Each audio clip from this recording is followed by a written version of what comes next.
So hi friends, welcome to Moji bro. Carter అమ్మ కొడుకులు మరో ఊచకోతకు రెడీ అయ్యారు.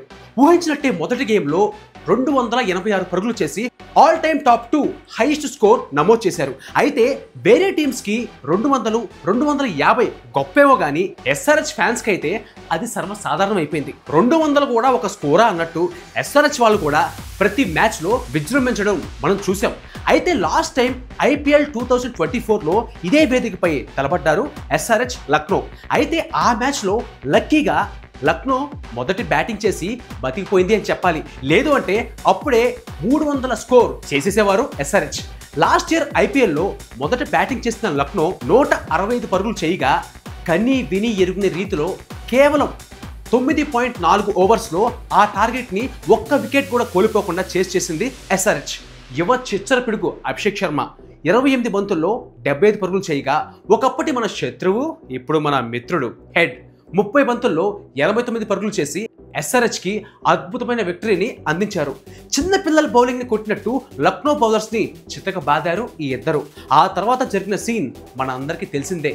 ఎంత లక్నో కెప్టెన్ అయినప్పటికీ సంజీవ్ గోయంకా రాహుల్ని అలా అందరి ముందు తిడుతుంటే మనం ఎవరూ తట్టుకోలేకపోయాం.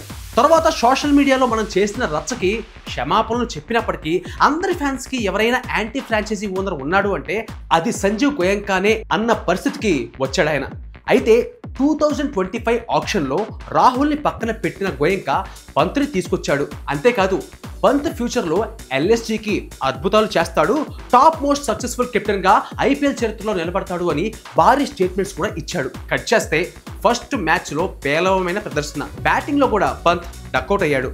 లాస్ట్ ఓవర్లో స్టంప్ని మిస్ చేసి టీంకి విజయాన్ని కూడా మిస్ చేశాడు. అయితే ఒక్కసారి మనం గతం చూసుకుంటే గనక గాయపడ్డ సింహం నుంచి వచ్చే శ్వాస గర్జన కంటే భయంకరంగా ఉంటుంది అన్నట్టు పంత్ ఎన్నోసార్లు ఇలాంటి సిచ్యువేషన్స్ ఎదురైనప్పుడు తనేంటో ప్రూవ్ చేసుకున్న సందర్భాలు చాలా ఉన్నాయి. కానీ అప్పుడు ప్లేయర్గా ప్రూవ్ చేసుకున్నాడు, బట్ ఇక్కడ కెప్టెన్గా ప్రూవ్ చేసుకోవాలి. కానీ ఇందాక KGFలో డైలాగ్ చెప్పా, ఇప్పుడు సలార్లో ఒక డైలాగ్ చెప్తా. Lion, cheetah, tiger all are very dangerous animals but not in Jurassic Park అన్నట్టు ఆ SRH బ్యాట్స్మెన్ చూస్తే ఒక్కొక్కరికి వణకాల్సిందే. ఒక అభిషేక్, ఒక హెడ్, ఇప్పుడు కొత్తగా ఈశాన్ కిషన్, మరో పక్క నితీష్, ఇంకా ఆ తర్వాత మన పెద్ద అయిన క్లాసన్, వామ్మో ఒకరి పోతే మరొకరు. మొత్తం మీద లాస్ట్ టైం ఏదైతే మిస్ అయిందో ఆ 300 ఈసారి కొట్టాలి అని కోరుకుందాం. అలాగే లక్నో నుంచి కూడా లాస్ట్ టైం లాగా కాకుండా ఈసారి గట్టి పోటీ ఉండొచ్చు అని అనుకుంటున్నా. ఎందుకంటే లక్నో కొన్ని తప్పులు చేసినప్పటికీ పవర్ ప్లేలో వాళ్ళ ఓపెనర్స్ ఎలా రెచ్చిపోయారో మనం చూసాం. సో ఈ మ్యాచ్లో ఆ తప్పులు సరిదిద్దుకొని ఎవరో ఒకరు ది బెస్ట్ పర్ఫార్మెన్స్ ఇస్తే కనుక చెప్పలేం, SRHని కూడా డిసప్పాయింట్ చేసే అవకాశం కూడా ఉండొచ్చు. అయితే మొత్తం మీద పిచ్లో అయితే ఎలాంటి మార్పు లేదు.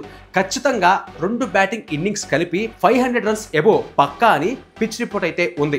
Full flat track and maybe ఎవరో ఒక బౌలర్ మిరాకిల్ చేస్తే తప్ప రన్స్ కంట్రోల్ అవ్వవు. సో మీరు మ్యాచ్ గురించి ఏమనుకుంటున్నారు? SRH 300 ఖచ్చితంగా కొట్టబోతుందా లేదా లక్నో వారిని కట్టడి చేస్తుందా? మరో బ్లాక్ బాస్టర్ రన్ ఫీస్ట్ కి సిద్ధం కండి. ఇందాక చెప్పినట్టు మీరు ఈ మ్యాచ్ గురించి ఏమనుకుంటున్నారో కింద కామెంట్స్ లో తెలియజేయండి. మరిన్ని క్రికెట్ అప్డేట్స్ కోసం మా ఛానల్ని సబ్స్క్రైబ్ చేసుకోండి. Thank you.